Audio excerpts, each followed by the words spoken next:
Hello, I'm Paul Kavari, Chairperson of the Department of Dermatology here at Stanford, and it's my privilege to welcome you to learn more about our residency program. The mission of our department is sustained preeminence in patient care, in discovery of new knowledge for benefit of humanity, and in the training and education of future leaders in our field. At the heart of our training and educational programs is our residency program. Led by our residency director, Dr. Kristen Nord, our residency program benefits from the teaching activities of 100 clinical faculty, including 61 full-time faculty and 39 affiliated faculty. Working with our residents are our residency coordinators who help make their educational experience the best possible, as well as Dr. Nord and our associate directors. It is now my great privilege to introduce to you our residency director here at Stanford, Dr. Kristen Nord, to give you an overview of our residency program. Thank you so much, Paul. Our program is fortunate to have 4 teaching sites, including the Stanford Hospital and Clinics and Lucile Packard Children's Hospital, both nationally ranked with new state-of-the-art buildings located on the same street on the Stanford Medical Campus in Palo Alto, California. Nestled between them is the Stanford Cancer Center, an NCI-designated cancer center with a cutaneous oncology program run by dermatologists. In addition, our residents rotate through the Palo Alto VA and the Santa Clara County Valley Medical Center, our local county hospital. This gives our residents the opportunity to see how healthcare is delivered in different payer models, work with different patient populations, and learn to navigate patients between these systems. While residents rotate through general dermatology clinics at each rotation site, our residents also have numerous opportunities to work in specialty clinics. As you can see in the blue box, many of these specialty clinics, such as rheum, derm, bullous disorders, and hair disorders, are based at our main outpatient site, which is in Redwood City. In addition, our derm surgery rotation is based there, where residents spend time in Mohs surgery and laser and cosmetic clinics. As I mentioned before, we're fortunate to have a robust cutaneous oncology program with numerous specialty clinics there as well, including cutaneous lymphoma, pigmented lesions, and melanoma, and supportive dermato-oncology, as well as some very unique niches such as oncologic nail disorders and precision health and skin cancer genetics. Our residents also rotate through multidisciplinary clinics in the pediatric rotation, such as the vascular anomalies, EB, genetic skin disorders, and rheum derm clinics. In addition, we have a global derm telehealth program with Nepal run by Dr. Betsy Bailey, who you will hear from shortly, and a clinic dedicated to the skin needs of our LGBTQ community. Finally, while we had telehealth being practiced at most sites for the purpose of e-consults prior to the pandemic, we have embraced the opportunity to expand this aspect of clinical practice at all of our teaching sites during this public health emergency. And we will likely continue to incorporate telehealth options for patients at all sites going forward. In terms of rotation breakdown, over the course of your 3 years with us, you would spend about 3 months a year at our Stanford Outpatient Center. Again, this is a mix of general dermatology and subspecialty clinics. Also, you'd spend about 1 month a year on cutaneous oncology and derm surgery. And over the course of your 3 years, spend about 2 to 3 months on the inpatient consult service, which is reserved for 2nd and 3rd year residents. During these inpatient rotations, there's about 25% of your time that's dedicated to dermatopathology. In addition, you get about 2 one-week blocks in your 1st and 2nd year dedicated to dermatopathology. Residents spend, on average, about 2 months each year on the pediatric, VA, and Valley rotations, where they get additional weekly surgery exposure and dermatopathology clinical correlation conferences. In addition, each resident is allowed to spend at least 1 month doing a clinical or research elective. The weekly schedule for most rotations is all-day clinic on Monday, Wednesday, and Friday, and then protected time for didactics from 8 to 12 a.m. on Tuesdays, followed by continuity clinic on Tuesday afternoons. Thursdays, we have departmental grand rounds, and then most residents have academic time for the remainder of the morning, followed by afternoon clinic. Each clinical rotation has on average about 1 half day of academic time in addition to the Tuesday morning didactics. And this is built into the schedule for time for residents to choose to either catch up on callbacks or schedule a research meeting or have a doctor's appointment. And with that, I will pass the baton to my dear colleague, Dr. Betsy Bailey, who will tell you a little bit more about our didactic curriculum as well as elective and global health opportunities. Thank you so much, Kristen. I'm excited to introduce our didactic curriculum. The cornerstone of our curriculum is our lecture series, which happens on Tuesday mornings. During this time, all residents are protected from clinical duties, typically between 8 a.m. and 12 p.m., to focus on their learning. During these sessions, we have faculty-taught lectures covering all of the important foundations of dermatology clinical education, including dermatopathology, surgery, clinical medical dermatology, pediatric dermatology topics, and pharmacology. In addition to this, we have journal clubs, which occur monthly and are hosted by our faculty throughout the year. These are a really special opportunity, both to get to know our faculty better, since these are often hosted in faculty homes, and then also an opportunity to delve into current literature on specialty topics in dermatology, as often our faculty will select journal articles related to their subspecialty interest. We have grand rounds on every Thursday morning from 7:30 a.m. to 9 a.m., which includes our entire department as well as contributing community dermatologists. Typically, our format for this involves review of either live patient cases or virtual cases, followed by discussion, bringing up questions around diagnosis or management, as well as highlighting important teaching pearls. In addition to these sessions, we also have many invited guest speakers during our Grand Round series throughout the year. Another highlight for our residents is our evening hands-on cosmetic sessions, which are led by our procedural dermatology faculty. You'll see one of our faculty, Dr. Zakia Rahman, pictured here in this photo, and these are traditionally a favorite for our residents. We have boards review lectures, which occur on Tuesday mornings, as well as sometimes evening sessions taught by our faculty, which our residents find very helpful towards the end of residencies when they're solidifying their knowledge and getting ready for exams. We have an opportunity for a 1-month elective during residency, which can either be clinically or research focused.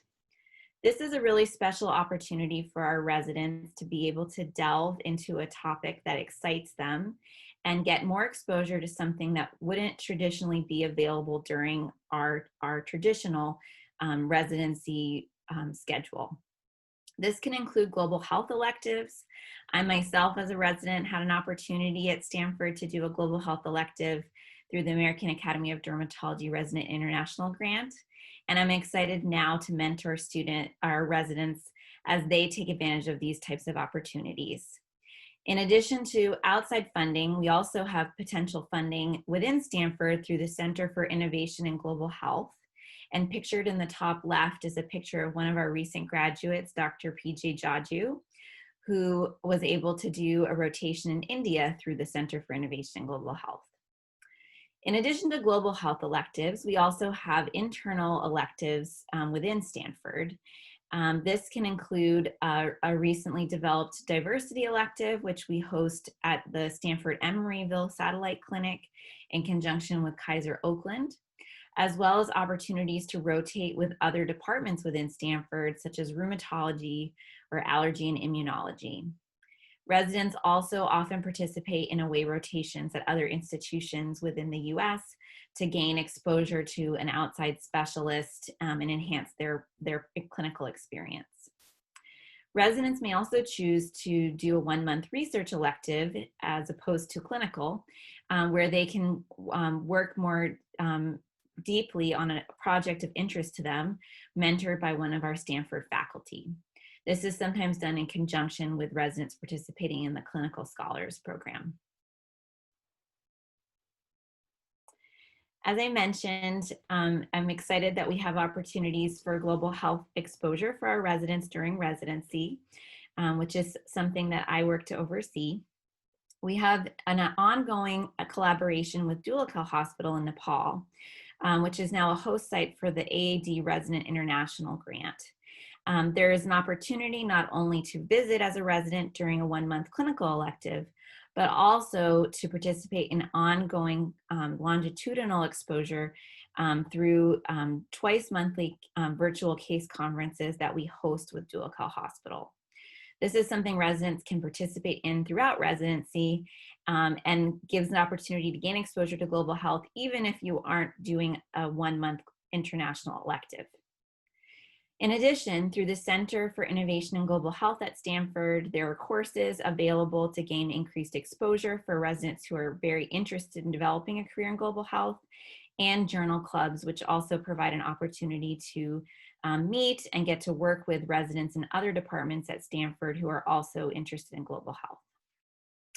And with that, I'd like to pass the baton over to Dr. Eleni Linos, a professor of dermatology and epidemiology in our department, who also spearheads our diversity and inclusion efforts.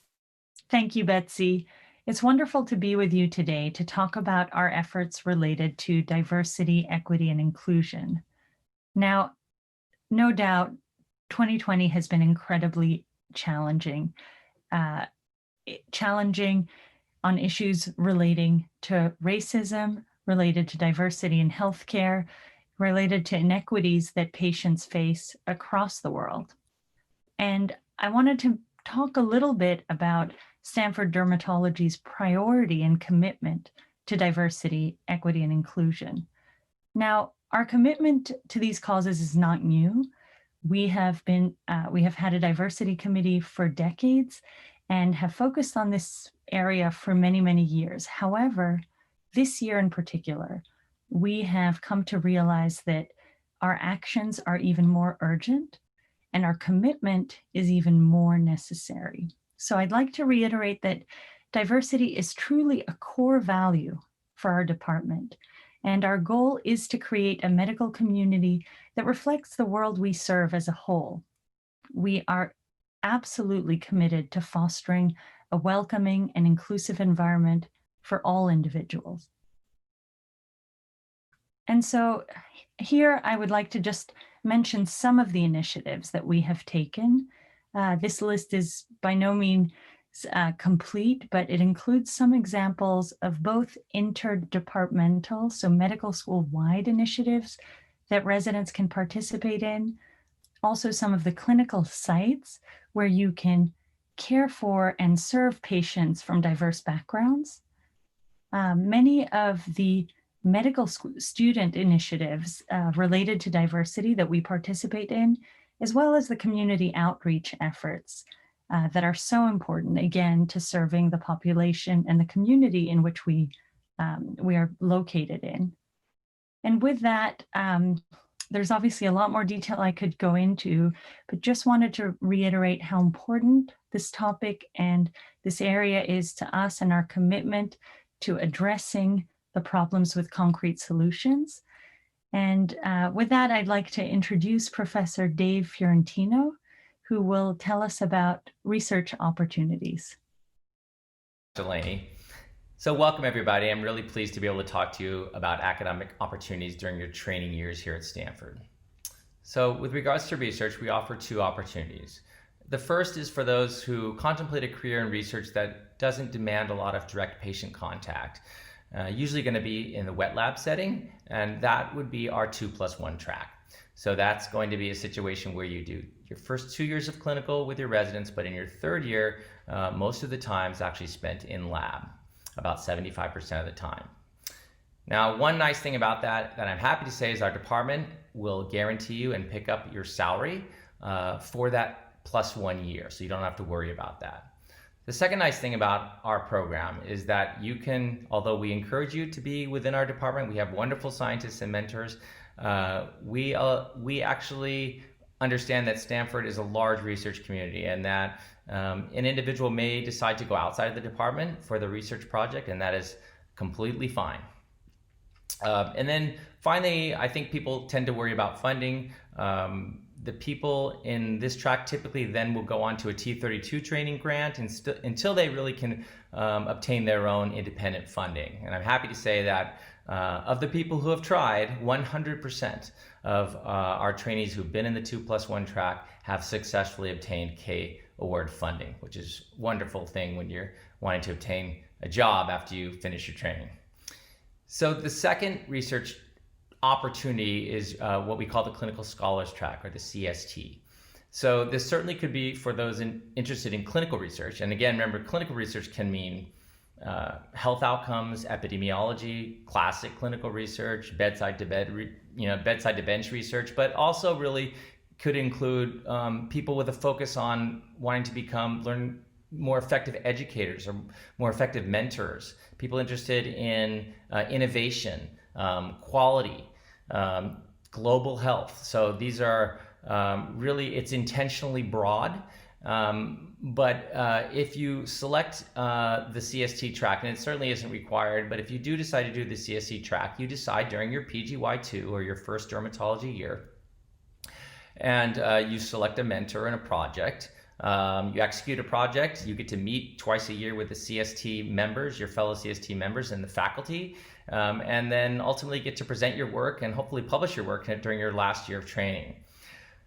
So the CST, we really don't look at it so much as research, but really it's an opportunity. And we think it's a really exciting opportunity for residents who are contemplating a career in academic dermatology to be able to gain skills that may really serve them well in the future, but also get excited about some aspect of academics that they may ultimately want to pursue.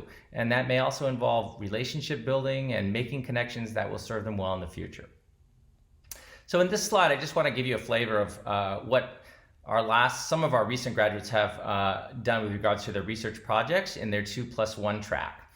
So we have on the upper left there is Roxana Donahue, who just graduated, who's in the lab of Jim Zhao, doing some heavy informatics and artificial intelligence work and on big data sets. And it just goes to show you don't even have to be in the wet lab to do the 2+1 track. We have Chen Wang, who's in Mark Davis's lab, who's using cutting edge techniques to look at immune cell populations in various inflammatory diseases. We have Andrew G, who's also graduated in 2019, who's in the lab of our own Dr. Paul Gavari, who's looking at the epidermal proteome in lots of conditions, including skin cancers and genetic diseases. And then Darcy Phillips there in the lower right, who graduated a couple years ago, is in Gary Nolan's lab, who's really doing a lot of cool stuff in multi-parameter cell signaling and applying that to dysregulation in graft versus host disease. So with that, I want to thank you for your attention. I want to turn the podium over to our very own Bernice Kwong to talk about something that we take very, very seriously, and that is mentorship. Bernice, take it away. Thanks so much, Dave. In our department, mentorship is highly valued and taken very seriously, and every resident has a formal core mentor. And what's unique about core mentorship is that we don't assign mentors, and instead our residents spend the beginning months of their first year of residency selecting a core mentor themselves. And each resident chooses someone who they feel they can comfortably and confidentially go to for advice and mentorship throughout their residency. Our residents meet with their core mentor at least quarterly and at semi-annual evaluations, where training progress and career goals are discussed with program directors. And as career goals evolve over the course of residency, our residents also have the option to add a career mentor in any specific areas of interest. In addition to the formal core and career mentorship, our chair, Dr. Paul Gavari, also sets dedicated time each year to formally meet with every resident to personally discuss career advice. In addition to being mentored, our residents serve as mentors themselves to Stanford and rotating medical students through teaching during clinics and on the wards, and through resident-led lectures for medical students, including as part of the Stanford Medical School annual skin block. Our residents also mentor students in the dermatology interest group and also in the dermatology free clinics. And new this year to mentorship, we launched our mentorship family program, where we have families each comprised of small groups of residents from every year and a mix of junior and senior faculty from across all sites and specialties. Our families each get together virtually or social distancing this year to provide mentorship in every direction to each other, and it's been just a wonderful time so far to have this extra connection. We understand and embrace that residency is a wonderfully unique time in life filled with many important milestones, both professionally and personally. Time away from clinical duties is supported through 3 weeks of vacation each year, 5 days per year for conferences and non-clinical academic work, and time for job interviews. Furthermore, new parent leave is strongly supported by the Stanford Dermatology Department, as well as family, sick, and bereavement leaves when needed. Community outreach is an integral component of our department life, and our residents are actively involved along with our faculty in numerous service opportunities, including performing free skin checks at our department annual skin cancer screening and educating Stanford student athletes about sun exposure risks through our Sun Sport program, where our residents also conduct free dermatologic screenings at Stanford sporting events. Many of our residents also volunteer in our weekend dermatology free clinics through the Arbor Free Clinic and the Pacific Free Clinic, and also mentor Stanford medical students through the Dermatology Interest Group. And now I'll hand it over to our wonderful Assistant Program Director, Dr. Derek Chu, who will talk to us about wellness at Stanford Dermatology. Thanks, Bernice. Stanford Dermatology is committed to supporting and enhancing the wellness of each resident in our program. Not only do our residents have access to a variety of institutional resources, including Stanford Medicine's WellMD Center and the Healthy Steps to Wellness program, they're also active members of our Departmental Wellness Committee, dedicated to creating initiatives that build community and promote everyone's physical, emotional, and professional well-being. Some initiatives include monthly wellness challenges, our most recent one being small group socially distanced hikes, invited guest speakers on topics such as nutrition and work-life balance, and the faculty resident events, including our much anticipated annual field day. Here are some photos from last year's field day. Dr. Marley-Ann Paul Rodriguez spearheads this wonderful event, and it is always so much fun for our residents, faculty, and families. Here you can see that our residents are always well-nourished and have plenty of opportunities to engage in physical activity, including having a cycle desk in the resident room. This is clearly a recipe that guarantees big smiles across the board. I want to close by emphasizing that as a program, we very much value keeping wellness an open discussion topic as we face personal and role challenges together, and we are constantly reassessing ways to break down wellness barriers. I'll hand it over now to Kristen to cover benefits and resident life. Thank you, Derek. We also wanted to share with you the salary and benefits that all residents receive as Stanford House officers. While we recognize that the cost of living is high in the Bay Area, the salaries relative to peer institutions, as well as the recently elevated housing bonus each year, do help. Stanford aims to cover any recurring occupational expenses for their trainees, including state licensure, cell phone reimbursement, and textbook stipend. There are also excellent health and dental benefits for residents and their dependents. And additional perks of living on a lively campus such as Stanford is great athletic facilities, including getting to golf at the Tiger Woods home course. The dermatology department also provides each resident with a dermatoscope and 2 key textbooks during orientation, as well as a yearly academic fund for travel to conferences when possible. Finally, because our main teaching sites, marked with the red dots, span about a 25-mile distance, you can see that our residents choose to live throughout the Bay Area, with clusters near Redwood City and Palo Alto, but as well as few residents who choose to live in San Francisco, some taking the Caltrain to work depending on the rotation. That said, you definitely need a car as a resident here, so for some residents who come from more urban environments, that can be a more drastic change. Finally, Stanford Dermatology Department, while one of the largest in the country, feels like a family, and the residents are at the heart of this family. In addition to being exceptionally bright, humble, hardworking, genuinely kind human beings, our residents display excellent teamwork, both in the clinic and on the athletic field, or just hanging out. They're a lot of fun, and they make every day and every year so much richer for all of us. As you can see in these photos, they tend to get along really well, and they do some pretty fun things in their time together outside of clinic. In summary, we're very proud of our program, and we hope that this presentation has given you an introduction to the many opportunities that await at Stanford Dermatology and the organization of our program. We thank you for your attention.